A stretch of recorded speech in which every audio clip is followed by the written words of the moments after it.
ఓం విఘ్నేశ్వరాయ నమః. ఓ సరస్వతమ్మప్పయ్య గారు, ఓ పార్వతమ్మప్పయ్య గారు, ఓ లచ్చువమ్మప్పయ్య గారు. పడిపోతున్నాను పప్పు దాకలో పడిపోతున్నానండి. ఓ నాని సార్ గారు, ఓ శారదమ్మ గారు, పడిపోతున్నాను పప్పు దాకలో పడిపోతున్నానండి.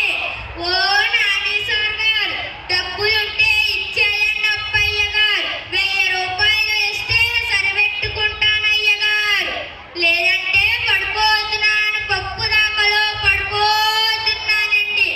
ఓ కుమార్ సార్ గారు, 100 రూపాయలు ఇస్తే వెళ్ళిపోతానండి. లేదంటే ఇక్కడే పప్పు దాకలో పడిపోతున్నానండి.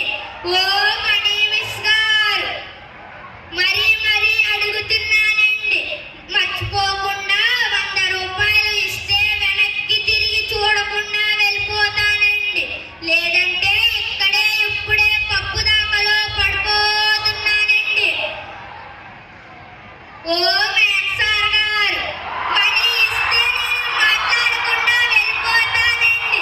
లేదంటే పడిపోతున్నాను పప్పు దాకలో పడిపోతున్నానండి. ఓ పిఎస్ సార్ గారు, డబ్బులు ఇస్తే దెబ్బకి మాట్లాడకుండా వెళ్ళిపోతానండి. లేదంటే ఇక్కడే పప్పు దాకలో పడిపోతున్నానండి. ఓ సోషల్ సార్ గారు, సూట్ ఇస్తే నేను సూపర్గా ఉంటానండి.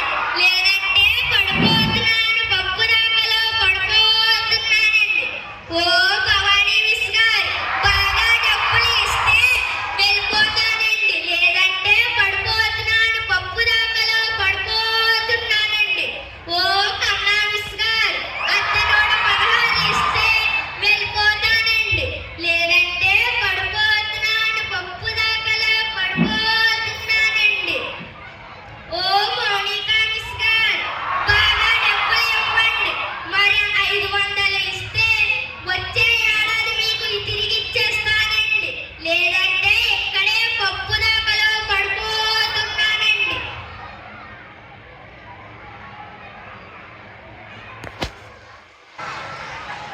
ఏమండి సారు గారు, ఏమండి షేటు గారు, పెట్టలేరనొచ్చేసానండి.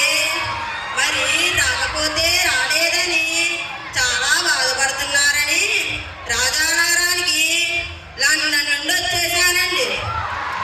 విమానంలో వస్తే లేట్ అయిపోద్దని, రైలు మీద వస్తే ఆలస్యం అయిపోద్దని, సైకిల్ మీద వస్తే చాలా ఆలస్యం అయిపోద్దని పరిగెత్తుకుంటూ వచ్చేసానండి. ఏమండి సారు గారు, మరి మీకేమన్నా ధాన్యానికి డబ్బుకు లోటుంటే చెప్పండి. మేము సాయంకాలం అక్కడికి వెళ్ళే లారీ మీద 6 కోట్లు పంపిస్తానండి. ఏమండి సారు గారు, మాకు మాత్రం లక్షలకు వచ్చిన లాసు లేదు, కోట్లకు వచ్చిన పదవు లేదండి. లక్షలుంటే కుక్కలు తినేస్తున్నాయండి, కోట్లుంటే నక్కలు నాకేస్తున్నాయండి, ఏలుంటే ఎక్కడ కొరికేస్తున్నాయండి. లేకపోతే చిల్లర డబ్బులకే లోటు ఉంది సార్ గారు. ఏమండి బాబు గారు, మీకేమన్నా డాబా కట్టించాలంటే చెప్పండి. మేము కట్టే డాబాకి కిందన పునాది ఉండదు, పైన స్లాబ్ ఉండదు. ఎందుకంటే మేము కట్టిన డాబాలన్నీ గాలి మెడలు కాబట్టి. మాకు మాత్రం ఏటోతులో 7 ఎకరాలు, గోదాట్లో 70 ఎకరాలు, మురుకాలలో 30 ఎకరాలు ఉన్నాయండి. మాకు ఏలూరులో ఎక్కల ఫ్యాక్టరీ, తోలూరులో దోమల ఫ్యాక్టరీ, పల్నాడులో పందికొక్కుల ఫ్యాక్టరీ ఉన్నాయండి. ఇన్ని ఫ్యాక్టరీలు ఉన్నాయి కదండి. మీకేమన్నా కడపము కావాలంటే చెప్పండి సేటు గారు. ఏమండి సేటు గారు, నారా చంద్రబాబు నాయుడు గారు నన్ను నా కన్ను చూసి మొన్న ఇరాక్లో యుద్ధానికి రమ్మన్నారండి. నేను యుద్ధం అంటే భయం వేసి అటో 3 మైళ్ళు ఇటో 3 మైళ్ళు 6 మైళ్ళు దూరంలో యుద్ధం చేసి పరిగెత్తుకుంటూ వచ్చేసానండి. అందుకే చంద్రబాబు నాయుడు గారు వినకుండా 250 కోట్లు నాకు పంపించేశారండి. ఇంట్లో పెడితే దొంగలు వచ్చేస్తారని, ఇంట్లో పెడితే ఎంగలు కొరికేస్తాయని, బ్యాంకులో వేస్తే వడ్డీ సరిగ్గా ఇవ్వడని వచ్చేదానంతా పంచుకుంటూ వచ్చేసానండి. మీ దగ్గరికి వచ్చినప్పుడు పైపోయింది సేటు గారు. మరి మా మామూలు మాకు ఇచ్చేస్తే ఎల్లుండి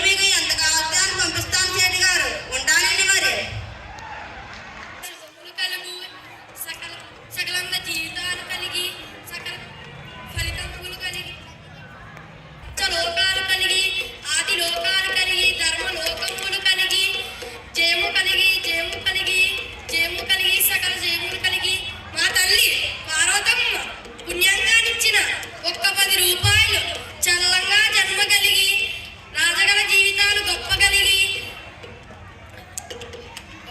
తన గొప్ప కలిగి రాజగల జీవితాలు